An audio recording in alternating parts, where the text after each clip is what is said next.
လူငယ်တွေကြားမှာခေတ်စားတဲ့ Happy Water ကြောင့်အသက်ဆုံးရှုံးခဲ့ရတဲ့16နှစ်အရွယ်မိန်းကလေး KTV မှာ Happy Water ဆေးရတောင်းမီလို့အသက်ဆုံးရှုံးသွားခဲ့ရတာကတော့အခုမြင်နေရတဲ့16နှစ်အရွယ်မိန်းကလေးငယ်ပါ။နန်းဝှေကျင်လို့ခေါ်တဲ့ဒီ16နှစ်သမီးငယ်လေးကရှမ်းပြည်နယ်တောင်ပိုင်းမိုင်းပန်မြို့နယ်မှာနေထိုင်နေရဖြစ်ပါတယ်။အဆိုပါအမျိုးသမီးငယ်လေးဟာဇွန်လ21ရက်နေ့ညဘက်အချိန်မှာတော့ရှမ်းပြည်နယ်တောင်ပိုင်းမန်းပန်မြို့နယ်နိုင်ရွယ်ရွာရှိ KTV တခုကိုသူငယ်ချင်းတွေနဲ့အတူတူတကြွဆိုဖို့သွားခဲ့တာပါ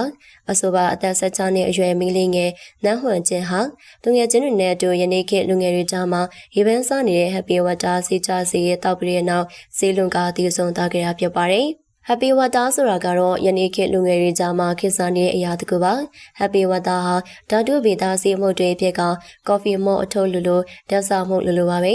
ဒါပေမဲ့လေရေနဲ့ဖြော်တောက်လိုက်မယ်ဆိုရင်လူခန္ဓာကိုယ်ကိုပေါ်ပါလန်းဆန်းစေက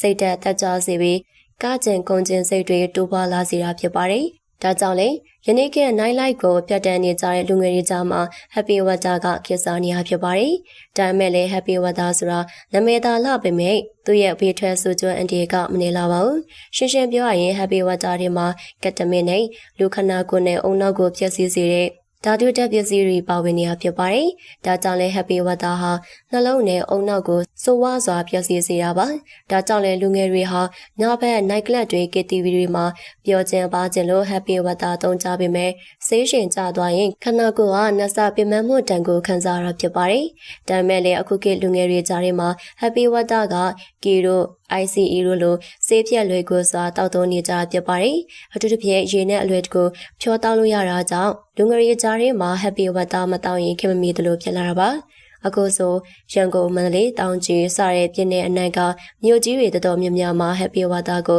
လွယ်လွယ်ကူကူရရှိနေပါပြီ။ဒါပေမဲ့ Happy Water များစွာတောက်သုံးရင်တော့နှလုံးရှုံးရတာအတက်လွန်ဆုံးရှုံးတာတွေဖြစ်နိုင်တာပါ။အခုခါမှလေး Happy Water ကြောင့်16နှစ်အရွယ်ရှမ်းမလေးတယောက်ကဇွန်လ21ရက်ညပိုင်းမှာဖြစ်ပွားခဲ့တာဖြစ်ပြီးဒီစုံသူအသက်16နှစ်အရွယ်ကလေးမလေးဟာသူငယ်ချင်းတွေနဲ့အတူမန်းပန်မြို့နယ်လွိုင်းရွယ်ရွာရှိ KTV ဆိုင်တို့ကလည်းပဲခဲ့က Happy Water ဆေးကြဆေးကိုတောက်သုံးခဲ့ခြင်းဖြစ်ပါတယ်။ Happy Water တောက်သုံးပြီးနောက်ရုတ်တရက်နှလုံးခုန်ရပ်သွားခဲ့ခြင်းဖြစ်ပြီးဗဇက်ကမြုပ်တွေထက်ကဆေးရုံစီအရင်ပို့ဆောင်ခဲ့ကြပေမဲ့လည်းဆေးရုံရောက်ရှိချိန်မှာတည်ဆုံနေပြီဖြစ်တာကြောင့်ရိုလောင်းကိုနေအိမ်စီပြန်လဲယူဆောင်လာခဲ့ကြကြောင်းတရားပါတယ်။ဘာပဲပြောပြောမကောင်းတဲ့ဓာတုဆေးဝါးသမျိုးကြောင့်အနာဂတ်တွေတောက်ပနေတဲ့ချစ်စရာမင်းလေးငယ်လေးတို့အသက်ဆုံးရှုံးခဲ့ရတာဖြစ်ပါတယ်။အခုကြည့်ရှုနေကြတဲ့ပရိသတ်တွေကရော Happy Water ကိုတောက်သုံးဖို့ပါသလား။ Happy Water နဲ့ပတ်သက်တဲ့မိမိရဲ့အတွေ့အကြုံတွေကိုလည်းပြောပြခဲ့ပါအောင်ရှင်။ဒီဗီဒီယိုကိုကြည့်ရှုပေးကြတဲ့ပရိသတ်တို့တယောက်ချင်းစီတိုင်းကိုကျေးဇူးအထူးတင်ရှိပါတယ်ရှင်။